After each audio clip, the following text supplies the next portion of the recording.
Pages by Desborne.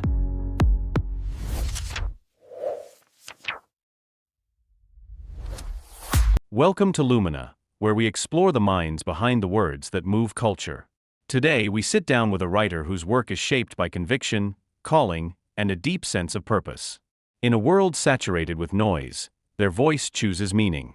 Let's welcome pastor and author, Desborne O'Neill from the Twin Island Republic of Trinidad and Tobago. Good afternoon, and thank you very much.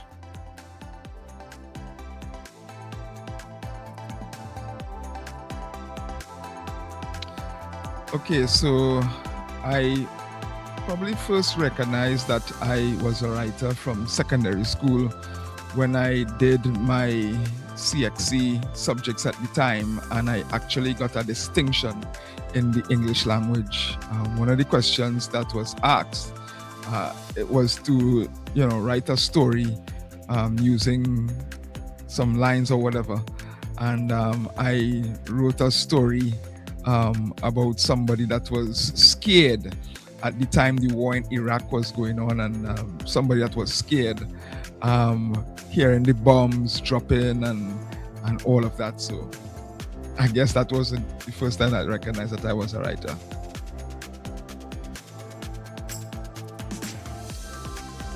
Yes, actually I came out from a very much Christian background, and I started going a Pentecostal church in a village called Desborne here in Trinidad and Tobago, and recognized that I sort of like more or less gravitated towards preaching and that kind of thing.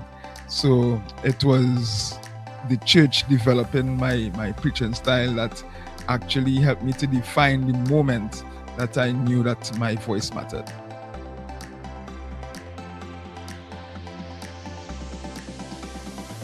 I always like to write.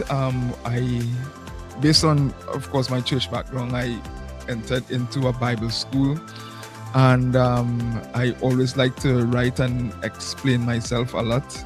In fact, I think I write better than I actually can talk. So for me, doing this interview is quite a bit of an anomaly because I write much better than I can talk. But in Bible school, I actually wrote a page for the sophomore year. And you weren't necessarily a freshman and you weren't ready to graduate as yet. So I was like caught in between, and that was the name of the piece. It was called Caught in Between.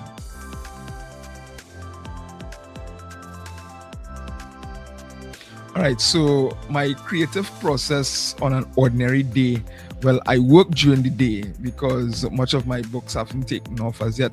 So most of my writings are actually done at night, believe it or not. But during the day, I would use my cell phone and I would put my thoughts together. I would put my ideas together in my cell phone so that when I reach home, I just go back through the notes. I would probably use the artificial intelligence to help me just put it into a nice framework in which to follow, and then I work from there.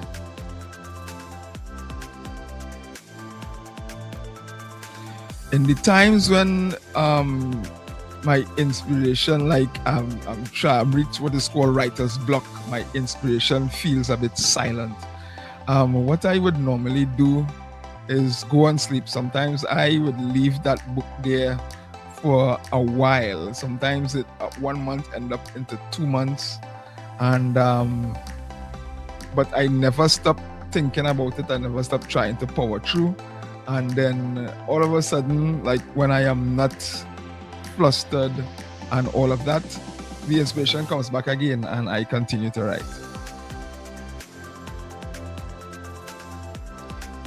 I think it is both. Writing is both a discipline, and you have to feel it from the inside. People want to feel that energy. People want to feel that passion within your writing. And so if you can bring it from your thoughts into the paper, then people will definitely feel it. And it is a discipline as well, because you have to set deadlines for yourself. You have to set goals for yourself. And while I say that previously that sometimes I just stop writing, it is better to pause instead of just trying to write something for writing's sake, and then you don't write exactly what needs to come out. So that's why I pause at that point in time. But it's definitely both a discipline and divine inspiration. Writing has shaped my identity because I move with more purpose now. I move with more intention. When I write based on the information that I think that people want to get. And that is an intention. You are writing to deliver answers. You are writing to deliver a solution to a problem. So it helps you to be more deliberate. You don't move on ifs, buts, and maybes, but you move on definites. I feel that my readers need to get information based on the subject matter, and so they depend on me heavily to sort of go to the mountain and get the information that is needed. You see, these days, although we are in an age of information, there's so much information out there that people don't have time to go research there, check this there, check that there, come back, do this, do that. Life has become so much more fast-paced, so much more complicated, that if somebody can just get this answer for this particular problem, that is going to help them tremendously. So yeah, I think that that is a responsibility that I feel towards my readers. Oh yes, definitely. My faith influence the way I approach storytelling, because my faith in God helps me through the most difficult days. It helps me through the tough times. It helps me through times when I feel like I can't make it, like I can't get through. And I bring that faith-based understanding into my storytelling. So like, for instance, my first book, Erased, a young lady, her memory is gone. She wakes up in a hospital. She doesn't know what's taking place. She's scared. She doesn't even remember her name. But through circumstances and situations, she recognizes that she has gifting and abilities that are innate on the inside of her. And she trusts those instincts in order to get through. And likewise, in life, we need to trust God in order to get through.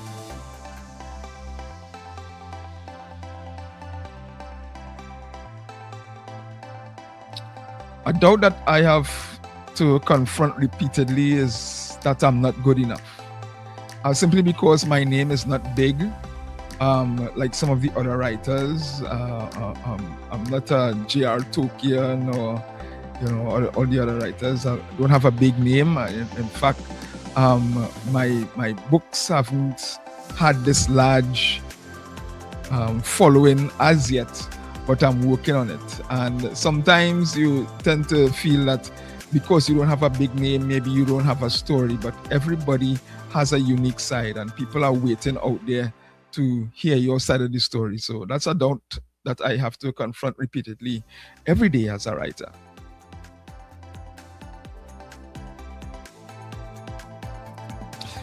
Yes, sometimes you would want to walk away from writing, but I have something that I always say to myself: I write because I am. In the Gospels, in fact, in the New Testament, the Apostle Paul said something that struck me while I write, and he says, "Woe is me if I preach not the gospel." And I think writing is not just about making money or that's about trying to get a name to yourself, but it is who you were created to be. Most of the times I find myself explaining things a lot, even in terms of relationships and so on. You find yourself explaining things a lot, and it is because of the writing that is on the inside of you. So yeah, sometimes you would like to walk away from it, but it is exactly who you are, and you can't walk away from who you are.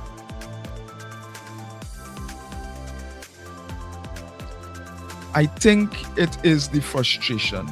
Most times the writers, not the writers, but the readers, they would see the finished product. They would see, oh, this book is really, really good. This book is really nice. It's an eye opener. You would get your favorite your highlighter out to score different parts of a book. But most of the times you don't recognize what that writer went through to get that information to you.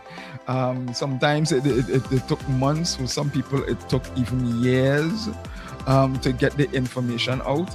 And it is something that we don't talk about. We don't like to talk about failures a lot. We don't like to talk about struggles a lot. But it is those failures and those struggles that help us to get through life. If you don't have those failures and those struggles, then you aren't refined, your thoughts aren't refined, the ability to overcome, the resilience is not there. So I think our struggles and our failures need to be talked about somehow. The piece of work that feels most personal to me is actually my very first book, which is entitled Surviving the Mountaintop. It is actually derived from a sermon that I preached, and it is really, really an eye-opener, because most of the times we spend so much time focusing on arriving at the mountain. All of our preparation, all of our training, all of our studying is meant to get us to the mountain. And when we reach to the mountain, we drop our guards, the training stops, everything that we were doing to bring us to this point has now subsided, because now we have arrived. But now that we have arrived, then what? You see? And it is that dropping of the guard, it is that stop of the training, and it applies to all areas of our lives in terms of getting a job, getting married, getting into the relationship, doing exactly what we want. When we reach those goals, then what? And it is at that point, that is when the enemy comes in. It is at that point where we are most vulnerable. People don't recognize it, but that is the point that we are most vulnerable, which is why so many, and you can look at it in real life, this is why so many stars, whether you are a movie star or you're a singer, or actor, when they get to where they are, if you're not grounded in God, you tend to fall away. You end up into substance abuse, you end up into alcohol abuse, you end up into all types of vices and devices that destroy you, when you reach to that place. So I think that my first book, Surviving the Mountaintop, is the most personal to me. The themes that keep finding their way into my writing is faith and trust in God. Whether you're talking about relationships, whether you're talking about, this science fiction, or this normal fiction, whatever. Faith in God is what finds its way into my writing. The piece is finished, in my estimation, when I feel settled. I feel that peace on the inside. Sometimes in my process of proofreading, going over the text, I recognize, hey, this needs something, and then I proofread, and then I proofread, and then I proofread, and then I proofread, and when I finish, then I proofread again. And sometimes, even after that, I would send manuscripts out to some of my people, say, what do you think about this? And then they would give me a feedback, and so on. And then it is after that piece I get inside, after the feedback, then I say, okay, right, then this book is ready it's ready to be published. So that's how I know a piece is finished. I would hope that people will, reading my work, they will come away with a sense that, hey, this guy really opened my eye to something that I never experienced before, or I never thought of before. And it is not just that, but also pointing to the direction that God is who we need to come back to. All right, so that is what I hope that people feel after reading my work.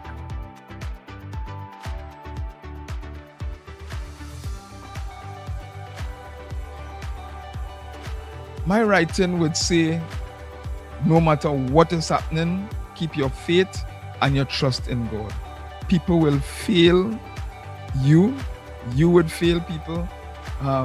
Situations and circumstances will come and go. Government will come and go. But God remains forever.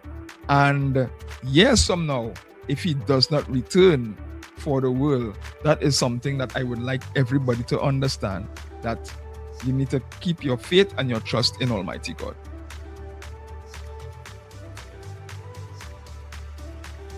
The legacy that I'm building here is that I want people to know that God is real.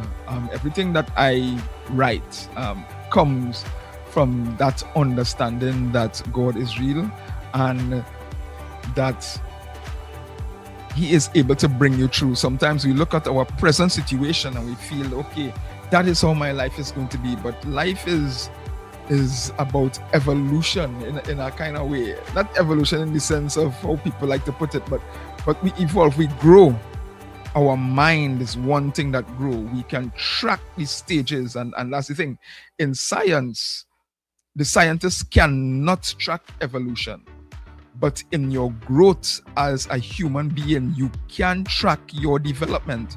You can track your state of mind in the way that you were thinking at one point, and then something happened, either a situation, a circumstance, or a revelation happened, and then you change your thinking and you improve. So that is something that I hope that someone feels after reading my work, that the information that they receive has caused a change in their thinking, and now they can move on with a better, more efficient life.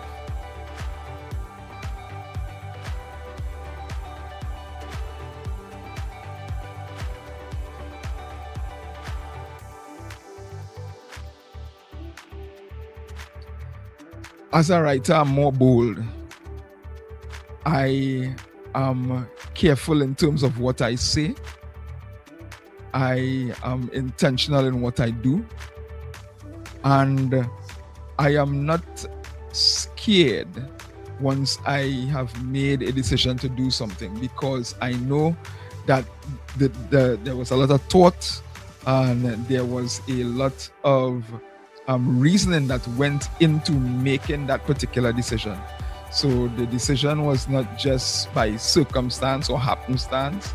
It is carefully thought out, and because of that, I no longer am scared to venture out. I'm no longer scared to do things that I would want to do, and that is quite different to the person that I once was. I was quite timid, afraid of what people will say, afraid about what would not happen or what would happen, and that kind of thing. But as a writer today, I'm not scared anymore. And I will tell my younger self, don't be afraid. God is on your side, power through.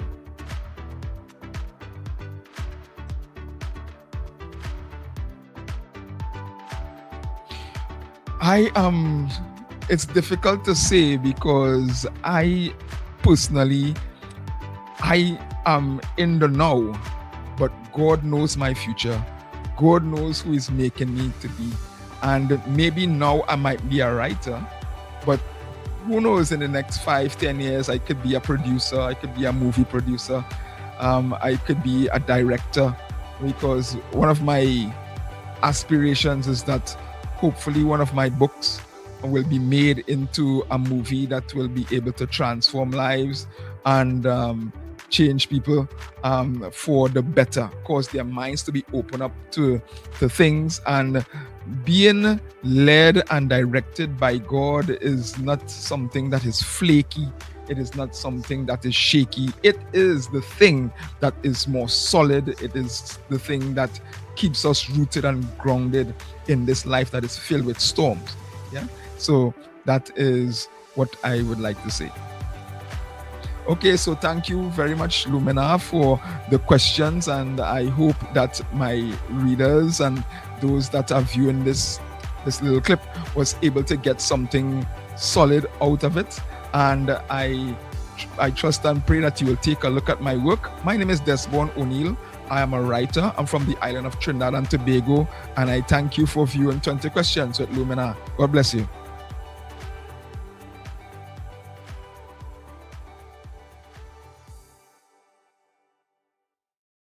Pages by Desborne.